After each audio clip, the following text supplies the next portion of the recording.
ගෞතම බුද්ධ ශාසනයේ අසද්දෘස මහා සෑය දඹදිවවත් නෑ මෙහෙම සෑයක්. දෙව්ලොවවත් නෑ බ්‍රහ්ම ලෝකේවත් නෑ. අසද්දෘස මහා සෑය සමාන වෙන්නේ නෑ. ඉතින් නාග ලෝකෙන් තමයි ධාතුන් වහන්සේලා වැඩැම්මුවේ.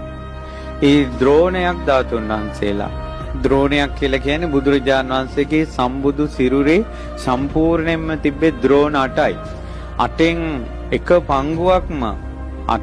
පංගුවක්ම මේ ස්වර්ණමාලී සෑරජුන් තුල වැඩ සිටිනවා. තුන් ලෝකේ කිසිම ස්තූපයක ඊතරම් ධාතුන් වහන්සේලා වැඩ සිටින්නේ නැහැ. ඒ නිසා මේ උතුම් ස්වර්ණමාලී මහා සෑරජුන් ඊතරම් ආනුභාවයි. ඒ වගේ භූමියක තමයි අද ඔබ මේ පින්කම් කරන්නේ. එදා ලංකාවේ වී වේලා ගන්නවත් ඉරව්ව වැටුන්නේ නැහැ කියනවා. අහසේ කසාවතක් ඇතුරුවා වගේ කියනවා රුවන්වැලි සෑයට සංඝයා වැඩපු දවස. 96 කෝටියක් පිරිත් කියද්දින් තමයි ධාතු තැන්පත් උනේ.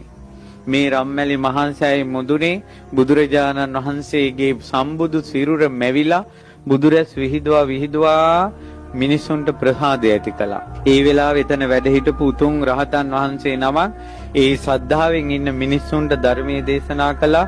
30000